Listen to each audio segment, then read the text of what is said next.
Live for the first time in 7 months and everything we've been planning up until this point. Rodney, how do you feel to be live on the airwaves? Wait, what? Oh, you lied to me about this whole cam thing. That's not cool, man. Send back the underwear pics.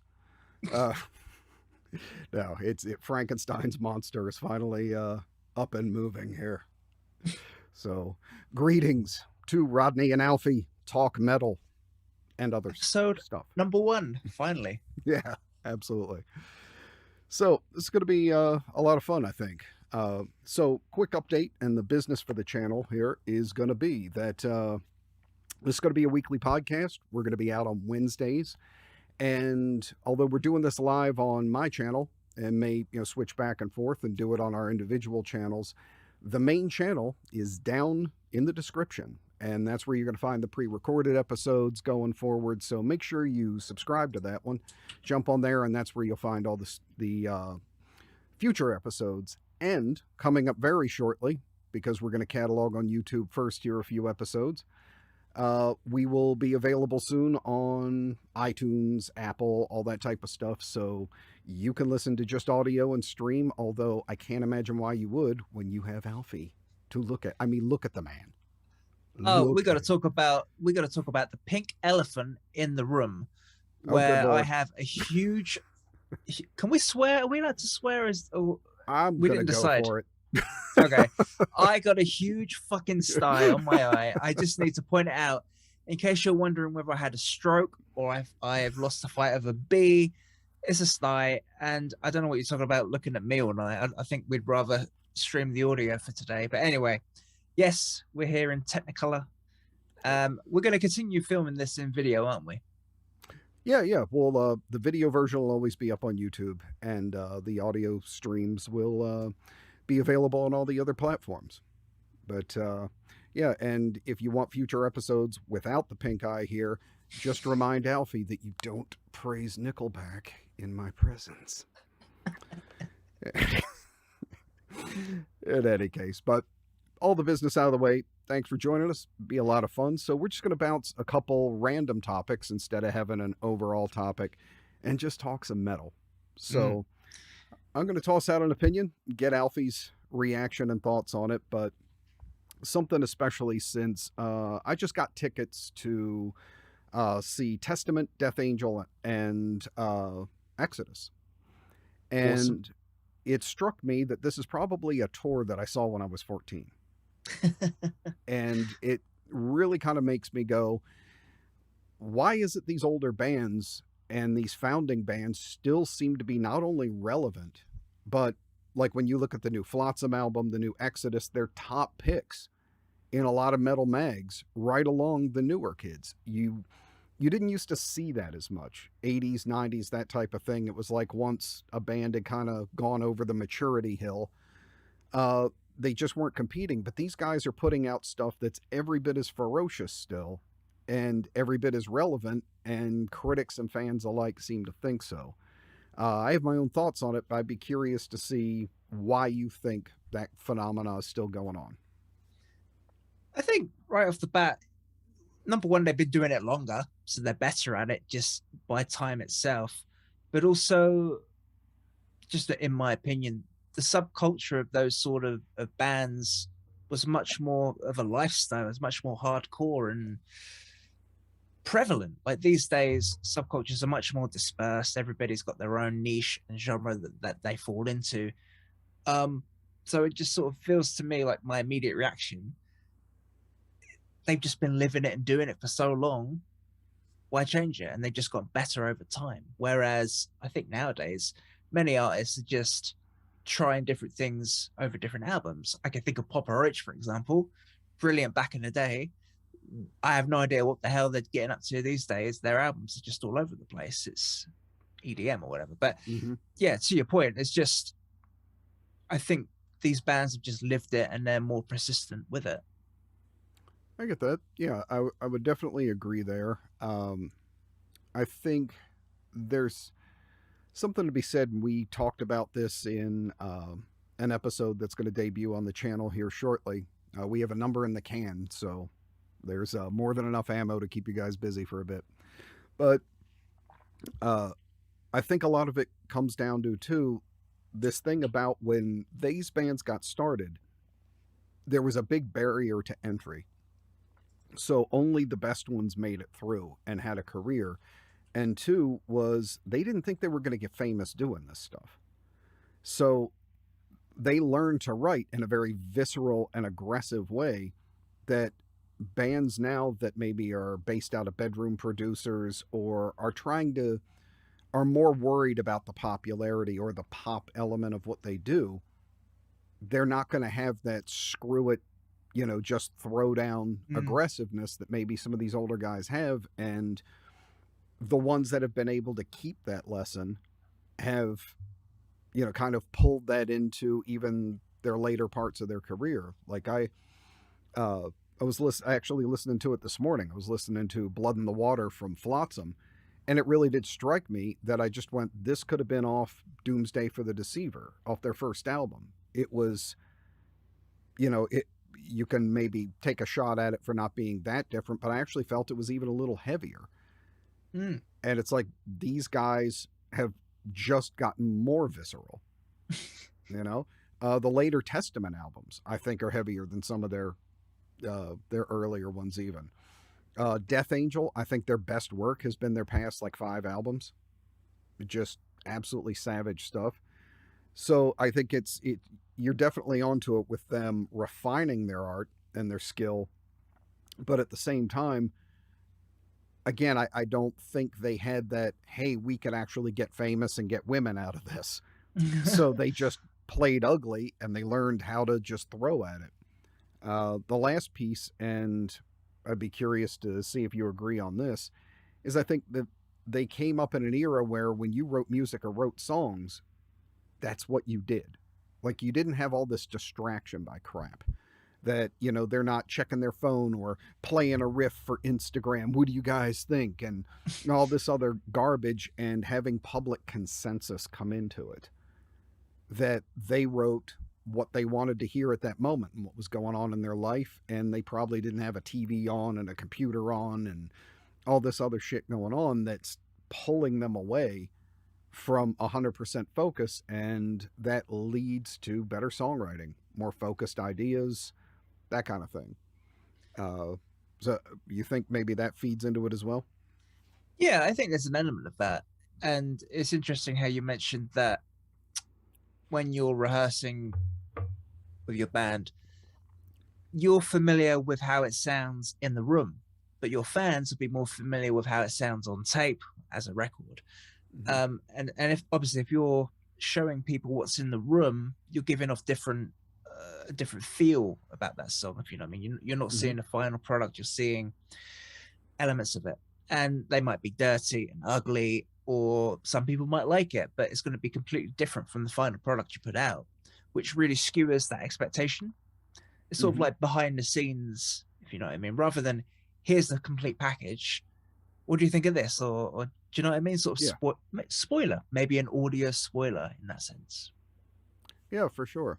But yeah, it's really been interesting to see it. And to kind of pull on it a little further, it really does seem, and, you know, I'm not at all one of those guys, at least I feel like trapped in the past with metal and stuff like that. I keep hoping actually metal's going to take another severe jump, that I feel like it's gotten a bit milk toast and that kind of thing, which a much more severe rant on that is coming up in an Oh, I'm episode. sure.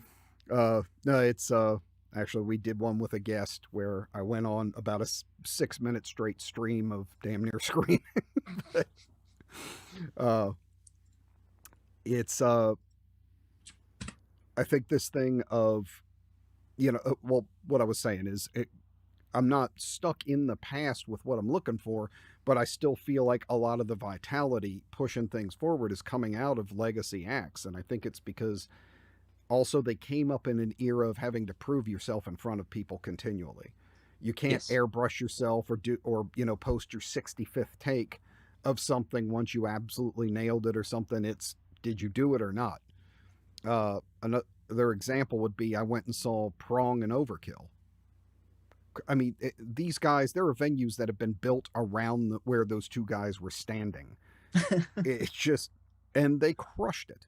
I mean, there was a much younger band, and I won't mention them because I thought they were actually fairly good, but I have to, put out my opinion.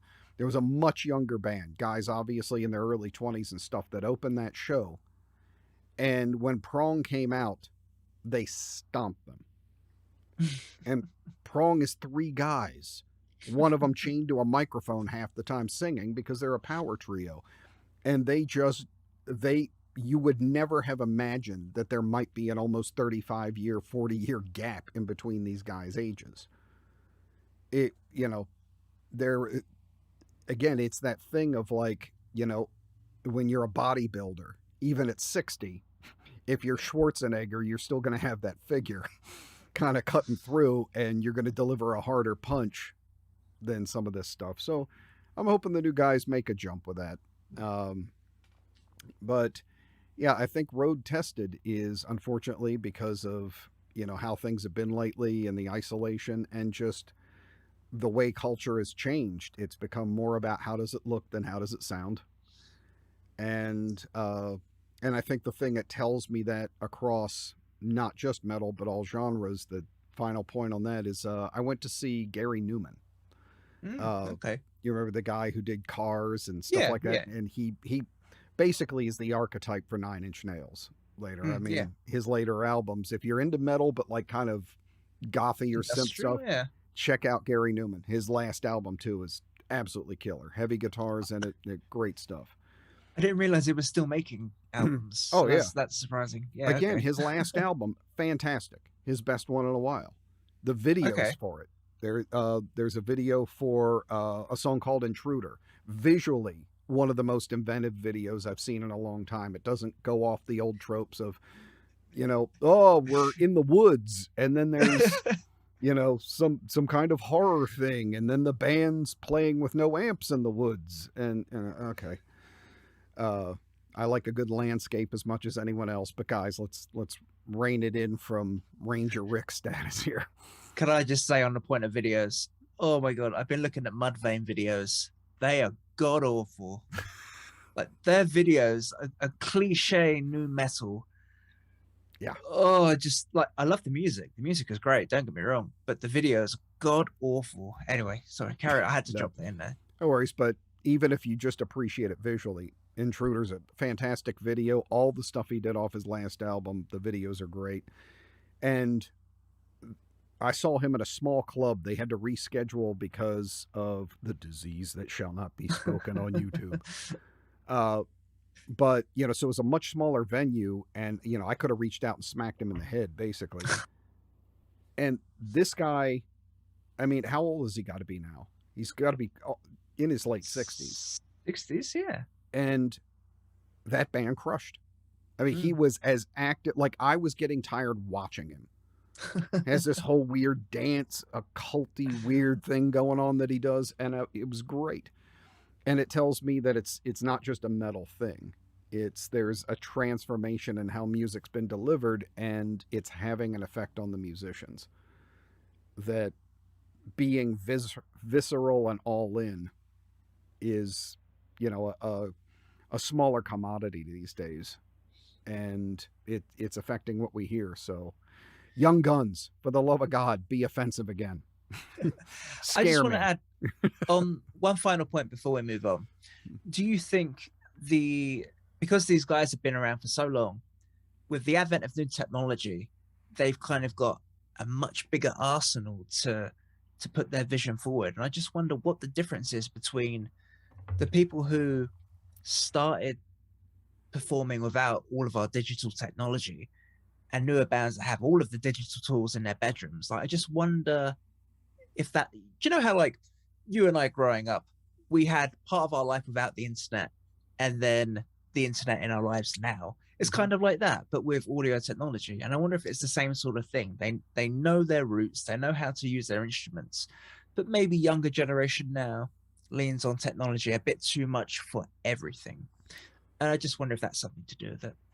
Oh, I'm sure. I mean, when you everything that you wanted to sound good had to come out of the instrument Hmm. versus being in a thing where if you screw up a take, you are literally 2 clicks away from fixing it. Mm. There's a big difference there. You know, it's one starts with the music and the technology polishes it, whereas one is Yes. created integral with the technology, constantly fixing it. So you never get to the point where you can lay down the perfect and flawless thing of something that you've practiced to the point where you can play it in your sleep. It's I oh man, I just got that take in. And I actually it's good that you bring that up because I see that on a lot of audio forums and stuff too. They're like, "Man, it killed me getting this take in and I just barely made it and did all this stuff."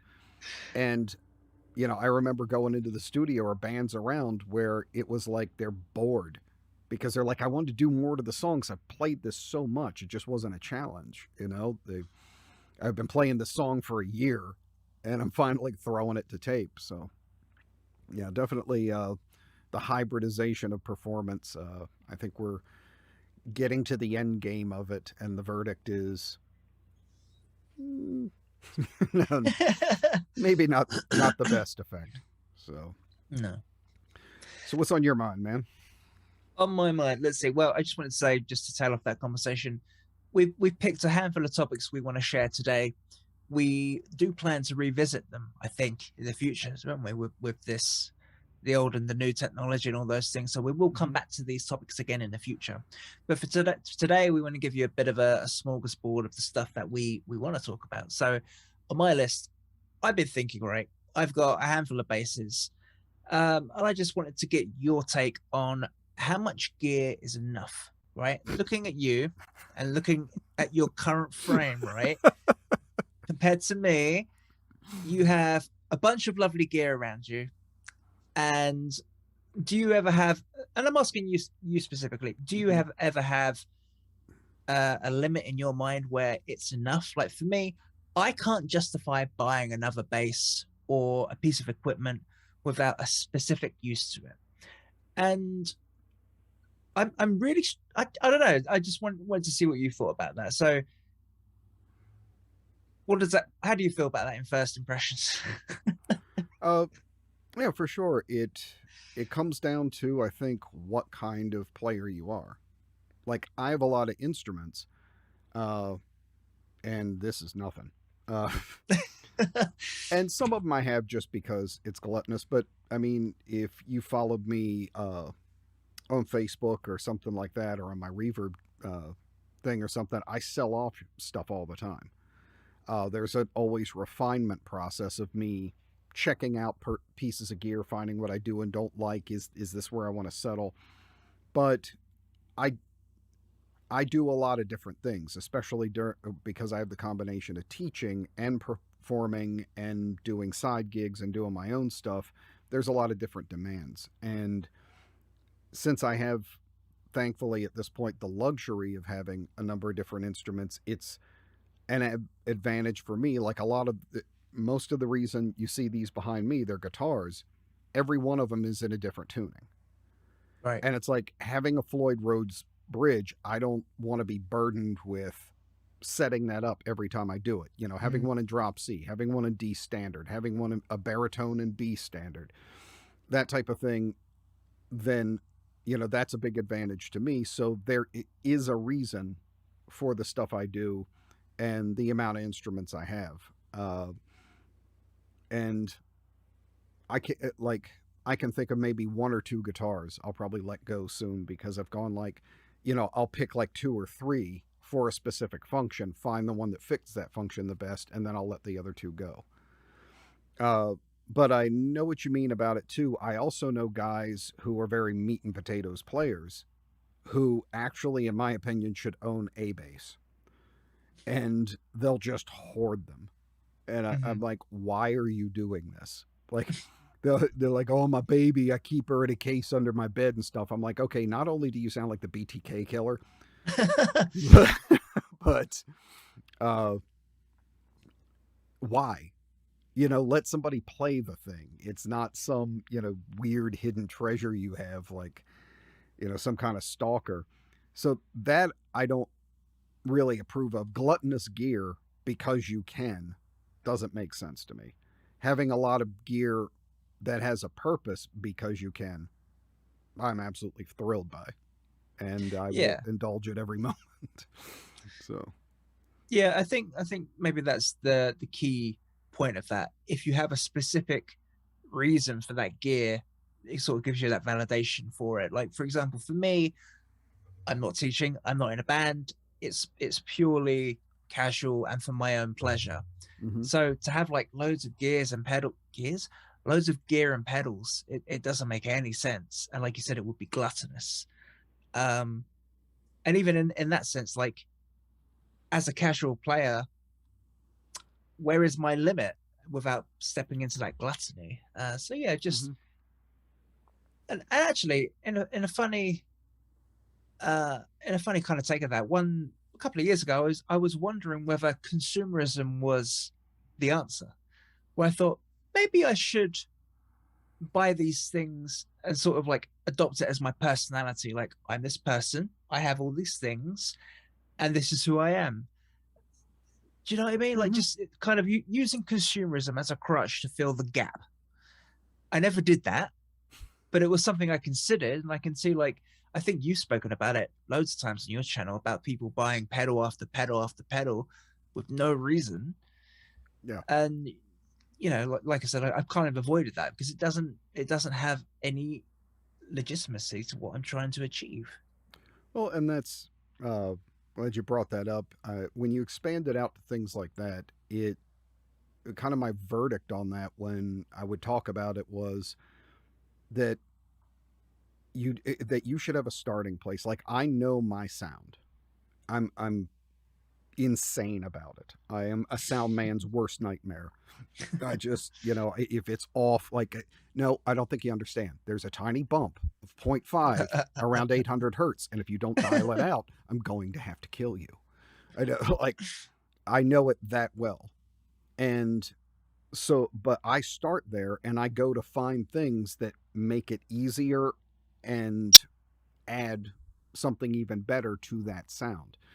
Half the time when I see a lot of these gear gluttons I think you're talking about, they have no idea in their head. They're just chasing gear that they think is going to make them sound great. And they don't realize, the cart's before the mule in a way. It's like Mm. you have to know the sound. You have to learn to play to that sound. And then you find the stuff that gives you that sound. Not, I'm going to go out and every 2 days I see another demo. Oh my God, Nolly has a new pedal. And you got to run out and buy that one because now you want to sound like him. And then you want to sound like the guy from Architects. And then you want to sound like the guy from or you want to sound like Alex Webster. Or you don't have an identity, so every new sparkly thing is just going to run you off in a new direction. And yeah, that's when you're just throwing money into the fire pit. Although I love Mm. those guys because man, do I get good deals on used gear. If there's something I think is just a novelty or something I think is going to be cool, as soon as I see it, I just make a little mark on my list of do a search for this on Talkbase in a month. And I'll clean up getting it across the board. Well, for the price of this one at retail, I just bought 3 of these pedals that I'm marginally interested in. So that's that used to be the same approach with me at music school. I would sit there and wait until everybody blew their money from school loans, and I would save up my money, and then when the quarter would end and they would be out of loan money and completely screwed, I'd go and find the flyers at music school of them selling off all the ridiculous stuff they bought, and I'd buy it all. Terrible. Oh God, I'm a Consumerism in bad man. action. Yep. Hey, capitalism for the win. Let them buy high and you buy low. Ike has asked a question for you in the chat. Rodney, do you have Yes. an axe with a 30-inch scale? I don't, but I actually want one. I've been shopping around for a Rickenbacker because I want one. I Speaking want of a Rick. frivolous Yeah. interests, I want one, especially since I have the Getty gear and stuff. There's a couple situations actually coming up over the next year where I might be playing a couple of those things. So it'd be cool to show up with the total Ged setup and stuff, and a little sentimental too because my first bass teacher when I first started playing had a Rick. And I was Mm. just like, oh my God, this guy's just like Geddy Lee. You know, I've never seen anything before. And he let me play it. And I remember it being one of those holy grail moments of just picking this thing up and going, like, this is what the gods use. Even though it wasn't like my style at the time or that type of thing, I just remember it like decades later. I still remember how it felt holding that in my hands and stuff. So I'll be gluttonous on that one. I'll find a decent deal on a Rick and a finish I want that's not broken all to hell.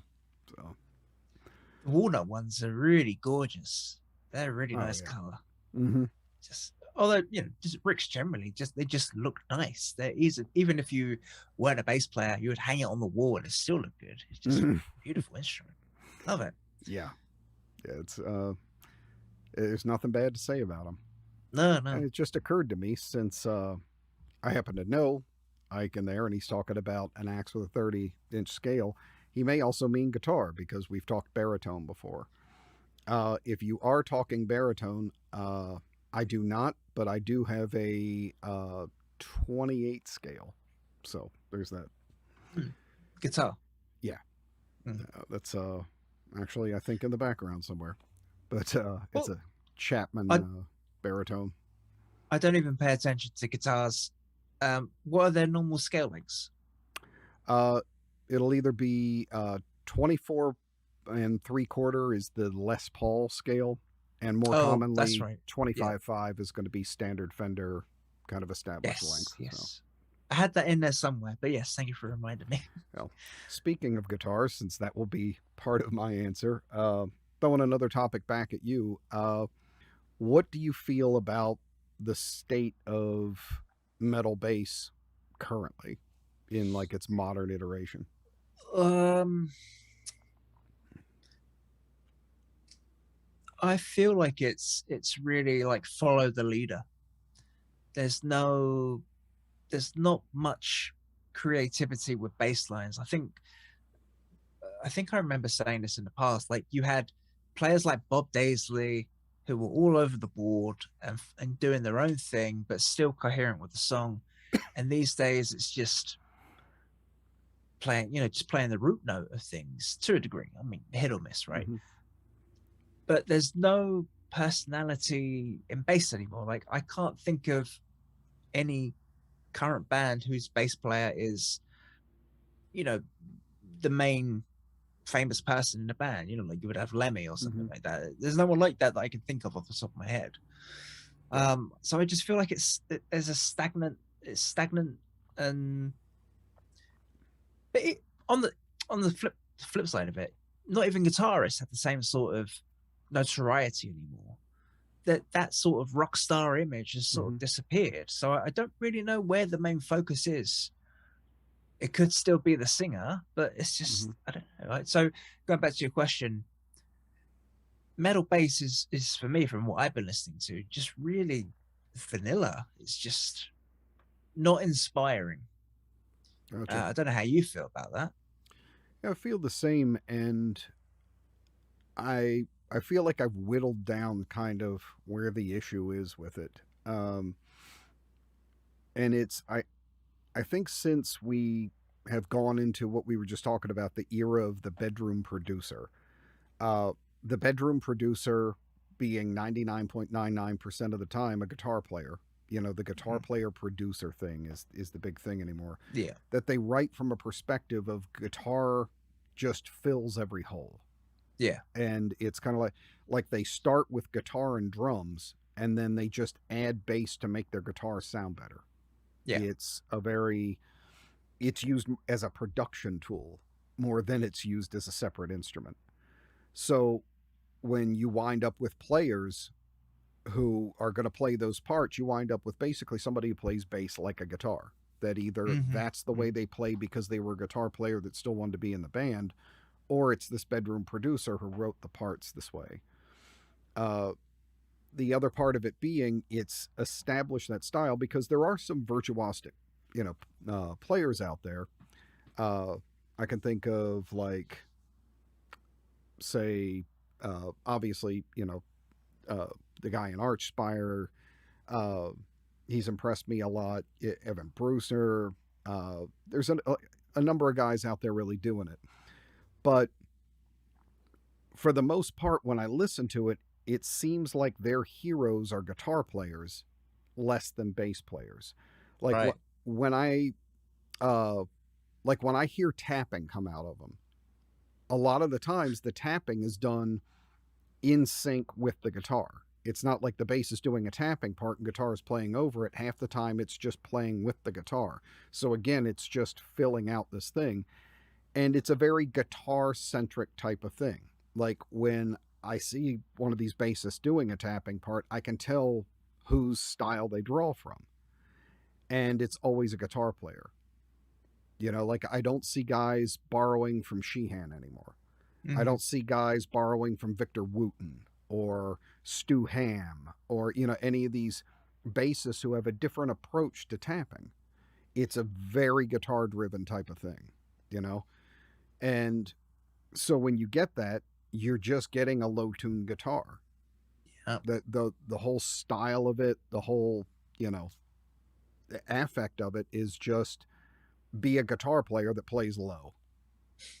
And again, it goes back to, you know, what we were saying, where you know, you write things in a band and people take the holes where they're supposed to be, rather than a guitar player who hears it and he hears it without bass and he's like, oh, this part's boring. Yeah, because other instruments are supposed to be there, so he just fills it up.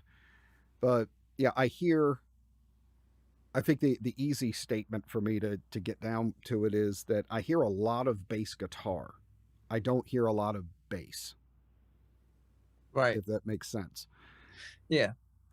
It's just kind of yeah, it's been a very follow the leader thing. And I think the other problem with that kind of started that is with, and here we go with people, the lower tunings. It's like you Mhm. can only tune so low before you start destroying the idea of an ensemble. And you can only tune so high. Like if bass players started playing an octave up, it would be stupid. It's like you're not contributing anything. But then if the, you know, the guitar starts covering that range, then you really have to pay much more attention to how the arrangements are written out, because you're constantly stepping on somebody else's part of the Yeah, that's ensemble. right. There's a reason why bass players and keyboard players used to fight all the time, because keyboard players would, with their left hand, play parts all the time that interfered and clashed against what the bass player was doing. Now that's guitar players. They've Yeah. become the keyboard left hand, and they don't know how to write low tuned parts that allow other low tuned instruments to still make a statement, you know? So it, yeah, I think it's the, again, another topic that reinforces that same thing of, I think that the lack of musicians creating together is not doing well for music. It's not do especially not doing well for metal. That, you know, everybody kind of getting their piece in there, it's it's not happening so much because everything's being composed with, you know, programmed drums, one guitar player, Mm. that's it. Yeah, I think that's kind of multifaceted in the sense that, you know, everyone's been locked inside for the past 2 years. Um, Maybe there's this main guitarist, it's his band, and he wants everything done his way, and he tells people what to play. There's that element too. Maybe there's just not enough time spent. Oh, the other thing is, like, I don't know about in where you are, but in the UK, rehearsal rooms are expensive. You know, it costs a lot of money to get together. I'm talking traveling, the room itself, time, all of this stuff. It's not easy to Mm-hmm. collaborate in a group anymore. So maybe it is just the fact of, here's a riff I wrote. Uh, what do you think? And going off of that, you know. Sure. Well, I think even digitally, if there was more collaboration, if when a guitar player started a song, he had a riff and an idea and immediately gave it to someone else, then, you know, that kind of thing would happen. But when somebody writes a whole song, jams a note into every piece of it, and then goes, here. It's like, what other choice do you have but go, Yeah. send me the tabs? You know, and you're just going to play the same damn song, you know? Mm. But yeah, I think it's definitely kind of gone here with a lot of the metal based stuff. But I'm glad with people getting interested in some of the legacy bands, they're starting to hear bass in a different way. That's given me a little hope. I'd say the overwhelming majority of my students are asking me to learn and study older music than they are new because they seem bored with it. You Mm. know? It's So, funny you say that. Just on a sort of a side tangent, I've been listening to a handful of releases that come out recently, and I'm just like not impressed. And I just keep thinking, I'm just gonna go backwards. I'm gonna go that way. Like you guys go mm-hmm. that way, I'm gonna go backwards. And so I totally get that. And going back to the Bob Daisleys, and I think last time we were speaking, I was listening to the old Ozzy Osbourne stuff, and just stuff like that. Just it strikes the right balance of you have the predictability of the bass line, but then some weird things in there too of the weird, you know, a bass line, what a bass line should be. Yeah. Well, Um, that actually will lead into another topic here. But mm, I see a little bit in the chat here. I'm going to grab it real quick. We have yeah, do that. one comment that says Ricks are showing up a lot in black metal and death metal. Any info on down tuning with Ricks? Uh, just do it. It's a shorter scale length, so you're going to be going to medium scale or likely strings, but you can do it. It's I'm I'm going to not go on a big rant about string advice on the internet. Just don't take it. They're all idiots. All of them. I've got a video coming up that'll talk all about it, but try a normal set, detune, see what your issues are with it, if you have issues, and then, run with it. It's not always what you think. I happen to like thinner strings at lower tunings because to me, massive strings just sound like, somebody slapping a wet towel on the bottom of a tub. It's just, there's no overtones to it or anything. So go for it. I find that interesting that he says Ricks are showing up in black metal a lot. That's very cool. I'd be interested in keeping an eye on that because, just in my opinion, I could be totally wrong. I don't see Ricks as a great instrument to down tune. I I don't know. I just sort of see them as a bit more. How can I put it? They have a certain range, and they're really good at like the rock thing, like Mm-hmm. the orange tone, the orange amps, the rock thing, just hard rock. I don't see them performing well in death metal. So, what kind of bands? So I'm just trying to find. I can't see on my stupid fucking eye. He just said a lot in black and death metal. All right, So I need some examples that I can check. But yeah, that'd be cool. yeah, I'd like to Uh, hear that too. And someone's requesting a playlist made to hear great songs. Uh, that could be interesting for the show. Maybe we'll look into that, especially once we get a thing up on Spotify. Things of playlists of the different type of stuff we talk about, even genres outside of metal we're listening to that are metal inspired. Maybe I'll put up Gary Newman. Uh, no, maybe that's something to look into. So good That'd be suggestion there. great. Yeah, because on the opposite side of that, one of the first episodes we recorded, I don't know if we're going to publish it or not because it was done 7 months ago. Yeah. We were doing the top 10 metal songs or something, weren't we? Mm-hmm. So the opposite would be our favorite top 10, and to make a combination of that. So that'd be really fun to do. Yeah. Well, on that, since you were talking about you were listening to Ozzy and stuff, and I'm gonna Mm. jump in and do two segments in a row. Uh, what are your big three that you're revisiting from older albums? Do you have a certain date in mind, or just what I've been listening to generally in older stuff? Yeah, just older stuff you've been revisiting lately. Um, I've been listening to Foreign Objects, which is, if you know CKY, this Okay. is the predecessor to CKY, which is a lot more metally, if you like, a lot Okay. more. I don't know how to put it. it's in between metal, some death metal, and that kind of thing. Um, and it's lo-fi. It's low quality. It's not like highly polished. It's made in the 90s, and like I said earlier, I'm going backwards. I'm like, this is so much better in comparison to what I've been listening to. Like the new Ghost album, I don't like it. I was like, I just need something a bit more, I can grab the lapels and yes, I like this. And just for me, Foreign Objects has been really scratching that itch. And there's even some demos that they weren't really widely circulated, but even the demos, like, I like this demo. This is great too. So for me at the moment, Foreign Objects, a lot of metal stuff, screaming in a good way, not like over the top. Yeah, it's just scratching the itch for me right now.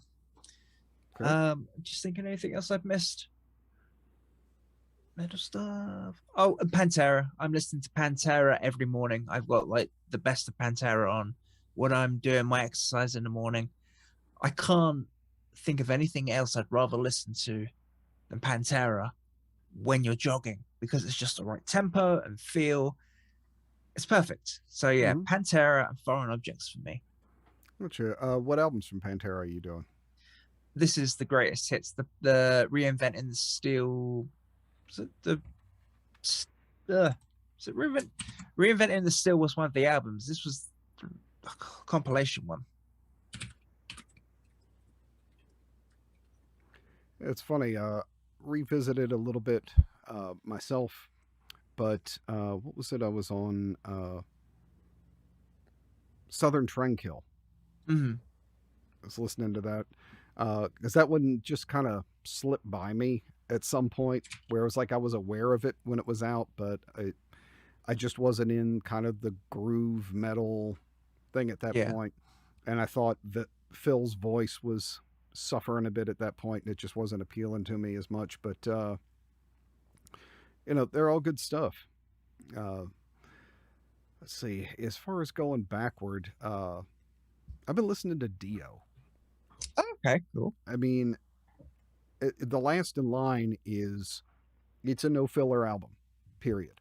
I mean, every single song on that album is great. And how many albums can you say about that? But there's two things that I found out of his catalog that I feel are missing now that I really miss. One of them is Jimmy Bain was great too. I mean, that guy had a great tone. He had great bass lines. Mm, I consider him like Daisley Jr. Great stuff in there. And obviously Dio, yeah, he, like my favorite kind of singers have been the guys who can sound rough and aggressive, but still sing. yeah, yeah, And because now we live in the, two-way thing of like you scream and then you cry, and then you yeah, scream and then you cry. And it's the art of blending those two has just gone. And you listen to it, to Dio, and the majority of the time he's got that just delivery, and it's aggressive and rough, but there is something that's hard for a lot of modern vocalists, which is writing a damn melody in it. There's yeah, pitch yeah. variance, and he was incredibly good with writing choruses that didn't sound wussed out, but you still wanted to chant along with him. Uh, so I've been listening to that. Not as much an album, but I've been kind of diving back into uh, a lot of bands from like the mid 80s into the 90s that were the lesser discovered ones Mm-hmm. that I feel like kind of deserved a bit more. So it's been very divergent. Like been listening to 24/7 Spies, who are just amazing. They're still going and doing stuff, but they crossed over metal with quite literally like funk and Okay. R&B, and yeah, I mean, they raged before the machine. Those guys were amazing at it. Uh, and then kind of mid-era thrash bands that didn't go quite as far forward, like Forced Entry, Mm. Mordred, things like that. Which you want to hear the template for a ton of Gojira stuff? Listen to Forced Entry. No joke. Like the weird kind of squeal things and that the very choppy type of attack could easily have formed the basis for that. And then also kind of going back to more there was a scene in here there were two distinct scenes, and there was the East Coast and the West Coast scenes. It was kind of like early hip hop in a way. And there was, the Bay Area had a very distinct sound. Mm-hmm. And on the East Coast, you had like Overkill and stuff like that. But there was this crop of other bands like Prong. I've been going back and listening to a lot of old Prong. But there were bands like Wargasm that were just great. I absolutely love that band. Total side story. And this tells you the difference between, and I wish I would have fit this into a conversation we have with a guest that's coming up, like of just the non-commercialism and why metal was best, when it rejected all that and it self-selected out. At this club close to where I lived, I used to know one of the guards, and he would sneak me in the back to check out these shows. And I saw so many amazing tours there. But it was Testament and Wargasm. Oh, nice. I'd never heard of Wargasm, and I'm front row right up against the stage, just like up to here, because I'm this little kid. And inevitably, you start talking to the person next to you because you're sandwiched in. And the guy goes, "Hey, man, you here to see Wargasm?" I'm like, "I've never heard of them." He goes, "Oh, man, you're going to love it. They thrash. It's amazing. You're going to love these guys." And he goes, "The best part?" I said, "What?" And he goes, "They're all ugly as shit." And we were both like, yes! And it sounds ridiculous, but it was like this unspoken message right there of like, if you're ugly as hell and you're doing well in the thrash circuit, it's because your songs kick ass. That's right. Yeah. You're not appealing to the girls. There's no ballads, and the guys love your stuff. If you have no good looking guys in the band and you're still killing it, it's because you are killing it. So he didn't have to explain it out. He was like, "The best part is they're ugly as shit." And we were both like, "Yes, bring on the Wargasm." Makes so much sense. Yeah. Wow. I'll never forget that conversation. Anymore. Yeah.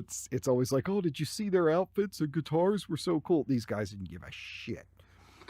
Their second album is literally called Ugly. They knew they weren't good looking and advertised it. And they were great. So I've been diving back into that type of stuff. Like Wargasm, Don't Play Around. That was a great album. But yeah, stuff like that. Oh man, this guy hit me with a good one. Sabotage, yeah, classic stuff. And Scatterbrain. If you haven't listened to Scatterbrain, Here Comes Trouble album, amazing. I knew those guys for a short period. They were Paul Reed Smith endorsers when I was working there. Really fun guys, and went to a couple of shows where some antics I can't repeat on the air went on. And Scatterbrain for the win. Don't Call Me Dude, man. Crimson Glory, yeah, all that classic. Like there was A level, B level, and then there was C level metal, where like if you mention those bands' names, you were down. It was like how you tested people at the record store. "All right, checking out metal. Oh, I see you're looking at Iron Maiden. Have you ever heard of Witchfinder General, man?" And then if the guy was like, "Oh, bro," then you knew you were amongst your kind. Because gatekeeping works. We're gonna have a whole massive discussion about gatekeeping, aren't we? Oh yeah, that's a good one. That's fun. If by discussion you mean me winning, yes. Yeah, no, we have that one, and that's touched on in another. Yeah. So we should probably stop alluding to every other episode that's coming up here. But so what else you got? We'll take one more topic, and then I think we will go ahead and see how many restraining orders we're taking out during this. Again, it's funny. We both, you came to me and you said, think of 3 things you want to talk about on our first episode, and I've got all of like these personal topics that kind of maybe like a more questions to you, and you've got all of these really music centric topics. And so anyway, mine is really personal, and I thought I'd make it a bit more personal, I guess. Okay. So, why do you think bands are? Let me read it. Let me read this. I can't see shit. What? Gosh.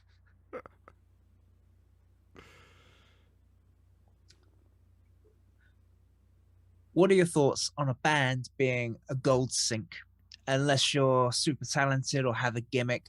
So, in my experience, you would only join a band if you really enjoy it. And obviously, when you start out, you think bigger. You think, "Wow, I might actually make it," and whatever. Mm-hmm. But I'm thinking now of older bands who are in their 30s or whatnot, and if they rehearse religiously every maybe twice a week or more, they're throwing good money after bad in their rehearsals. They're putting out an album that nobody's buying. There's people are downloading it, not paying for it. Another conversations we had. Like, what are your thoughts on just throwing good money after bad? And this ties into the gear thing we've mentioned earlier. It, is being in a band a gold sink, or would it be better to be the person selling the shovel during a gold rush? Uh, well, the fact that gold is panned virtually now basically means that there's no money in that either. So increasingly, the music business isn't a business. I mean, there's just nothing there. So unless you're, taking advantage of, you're on a major label or something like that, and you're able to sucker in some people, uh, it's it comes down to like any business is going to take an investment and is likely a losing proposition. Like, was it they say most small businesses, at least in the US, fail. Mm-hmm. One of the hardest to get into is a restaurant. They say Yeah, like yeah. only one out of like every 100 restaurants that get started actually have a longer than 5 year longevity. So it's not like music is unique to it. Think about what you have to invest in just to get a restaurant. Uh, so yeah, it is, but I think you have to go and do what you want. But my thing has always been the biggest problem I see and why something becomes a gold sink is because people indulge in two things. One is wish thinking, Mm. and two is laziness. That they dramatically underestimate the amount of work it's going to take. Oh yeah, And especially now. yeah, you can love something, but make no mistake, it's going to become a job. And there's going to come points where you have to do things you don't like to be able to do what you love. And speaking from someone who's been in a band with emotional infants, uh, yeah, I find that is one of the first things that winds up crushing a band is when they actually have to do something that isn't just, bro, we're jamming, we had a few beers, we did this. It's like they want to live like Weekend Warrior cover bands, Yep. but they want to be playing stadiums. And it's like Mm-hmm. those two do not go together. So if you have to assess yourself and assess yourself honestly, if you're not willing to go, I'm going to do this when it sucks, I'm going to do this when I have to do like 3 straight days of mind numbing accounting to find out where the hell some kind of money went and is my manager screwing me, and it is a business. And that's what people don't take into account. The second you put money into something, you are now in business. Mm-hmm. If you bought guitars with the purpose of having a career, if you're paying for rehearsal space, you are now in a business. And you can lie to yourself all you want about it and all this other crap, but it's a business, and you better start looking for return on it and taking it seriously, because if not, it's going to crush you. uh, the other is wish thinking, is this thing of like, oh, okay, well, I'm going to put this money into it, and they look at it like it's a slot machine. Well, I dumped all this money into it, and we bought this great stage show, and we bought this gear, and we bought this and this, and we're just going to hope it works out. Any day now. Yeah, like we're going to play these shows and somebody's going to discover us or something's going to happen, and I'm going to go, this isn't 1960 Hollywood and you're not Marilyn Monroe. It's like, this isn't the way it works. If you're going to, it's only a gold sink if you're throwing money into it with no brain behind it. If you go, okay, I'm going to record the best possible music I can, I'm going to be patient about it and do it, make sure it's professional. I'm going to look at my branding and put it together. I'm going to not delude myself that people get discovered off tours anymore. It's just not happening. I'm going to put together a, some kind of strategy of social media stuff, building a mystique, getting in touch with reviewers, advertisers, building my own website so that I can draw people into my own thing and not have to compete with everything that's coming through their feed. All that stuff has to go into it. And there's going to be a point where you're spending way more time on all of that than you are on music. God, yeah. And it's like, I call it the mid scoop of the music business, where it's going to look like this. You're going to start with a lot of music and that's going to be everything. And then it's going to go like this. And you're going to do less and less music and more business and more business until you've capitalized on it and you can start coming up out of it. Because then you hire management and then you hire accounting and then, so it's on the other side, but you're going to have to go through the valley of suck to get back up to where you can focus on music again. So yeah, if you're in that delusional thinking and stuff, it absolutely is. If you're going to sit there and go like, well, I'm just going to play and I'll be recognized. Well, then just go out in a cornfield and just start jamming, because it's the same effect, but it's just going to cost a lot less. It's not Field of Dreams. If you play it, they will not come. It's, you have to go to them. And, you have to make hard choices, but, yeah, for most bands who indulge in this stuff, I think being in a band is a time and money suck. For sure. For people who are going to strategize and do it, do it to the point where my thing has always been, and when I've had students ask me for help with their bands and stuff, I've always been like, do this with the level of effort and commitment that when it fails, just assume it's going to fail, that you will be able to walk away with pride and no regret. If you do that, you didn't really lose. You paid for an experience in your life. If you're going to shove money into it and then it doesn't work out and you're living in the past for 30 years and you can't get over it and you're all bitter, then yeah, you may as well have just sat in the living room and burned money. It was just a waste of time. Oh, it's so weird. Like hearing you put it that way and just sort of articulate those words, it's bizarre. Like when I was a kid in a band, you're not thinking about a business plan. And I think the word you use was strategize. You're not strategizing in a band. You might have a plan. I plan to see you guys next week, or we'll do a gig next week. But there's no strategy. And like, I think you're dead right. It has to be a high level of professional marketing and say, here's a whole package. I think like EPKs, electronic press kits. Here is our EPK. This is us. When you're a teenager, you're not thinking about that. You just want to play and get together. But like you said, you need to put it together as if like we are a product and we're taking this dead seriously. And I don't think people realize that until it's way too late. And now you're already, you've already thrown hundreds of dollars or pounds after it. It's difficult to change that direction of the ship. Yeah. And, without drawing it out, I think this is actually a good topic for a future episode. Guys in the chat, let us know about the realism of starting a project, all the things that get involved in it. But there's something you find in common when I read a lot of the kind of coming up stories from really successful artists. And it was something that made me feel like I was at least on the right path, at least for a while, was you find that they always relate these stories about looking at a band that they hero worshipped and dreaming about the entire landscape of what made them that way. Like when you see guys like in Kiss or, Mm. any other, major band, they're like, like you would watch their favorite bands and go, what would my stage look like? What would my backdrop look like? And you start visualizing this thing. What does my band look like?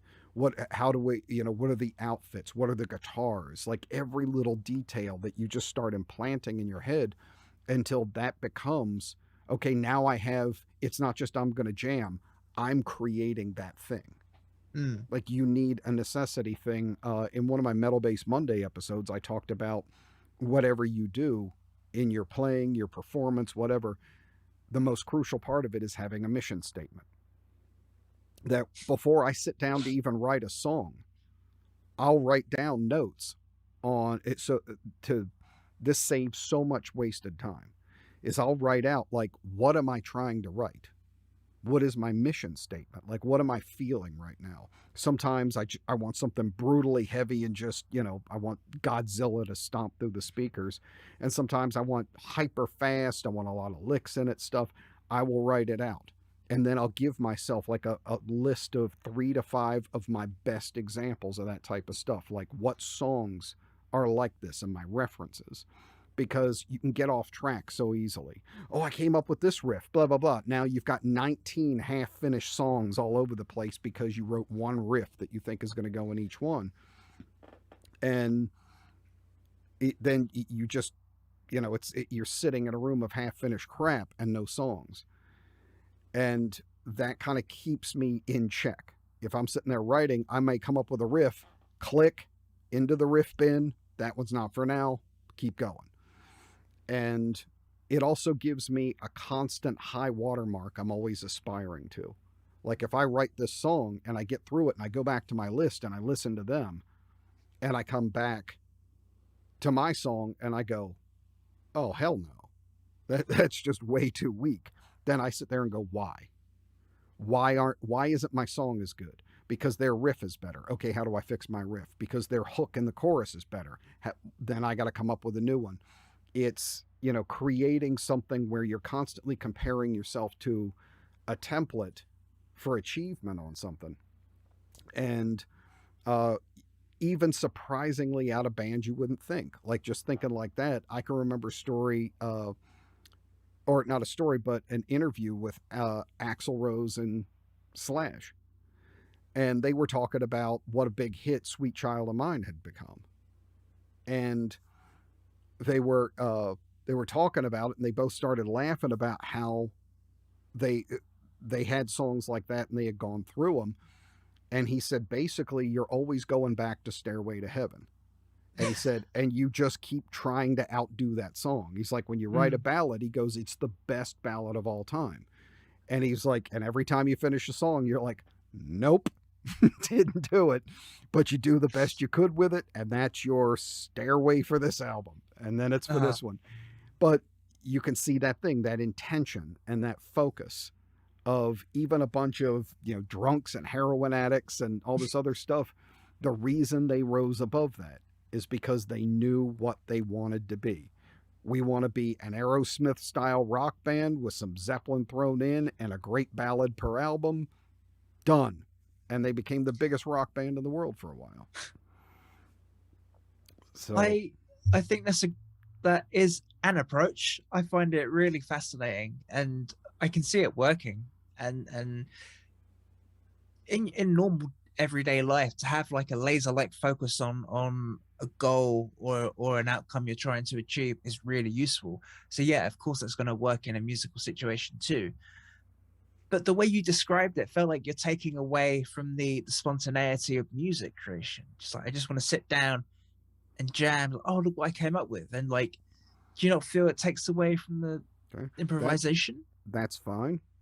But realize that will never go further than your bedroom. And I mean that 100%.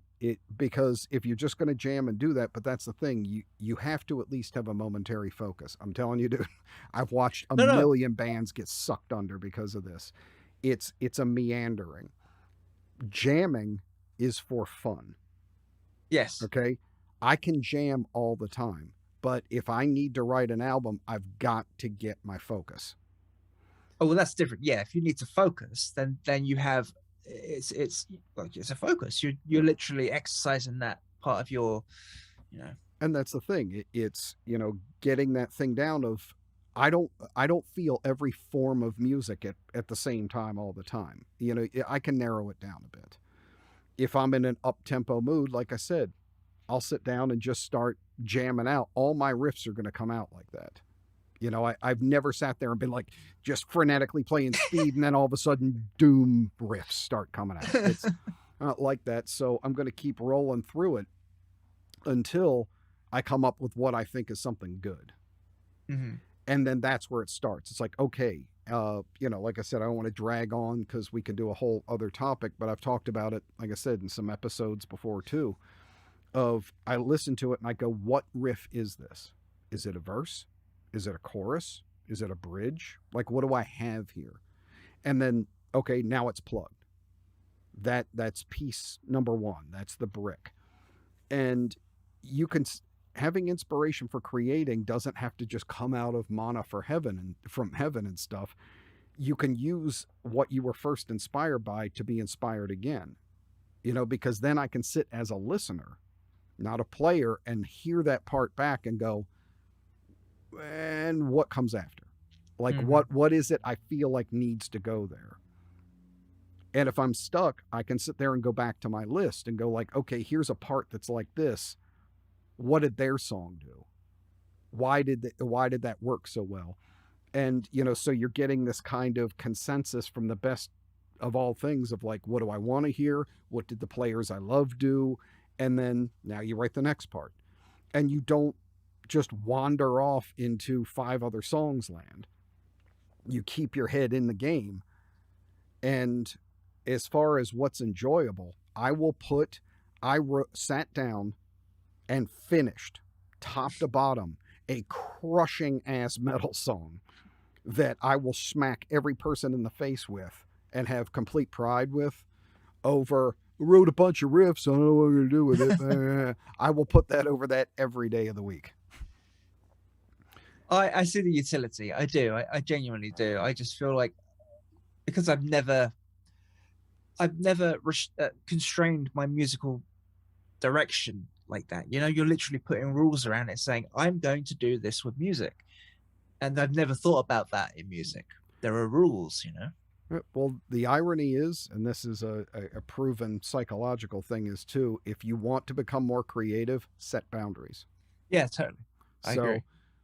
I'm going to, within what I'm trying to do, actually be more creative, because now instead of being anything at all that's possible, I'm going to create the best version of this one thing that I'm working on right now.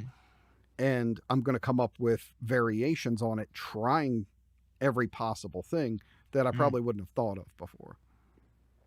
So it's worked for, almost every great songwriter I can think of. You go back to the Beatles and how they would like lock themselves in a room and just be like, we're, and you want to talk about divisive musically. I remember them making a joke in an article before where like John and Paul would lock themselves in a room and they're like, okay, we're going to write ourselves a swimming pool today.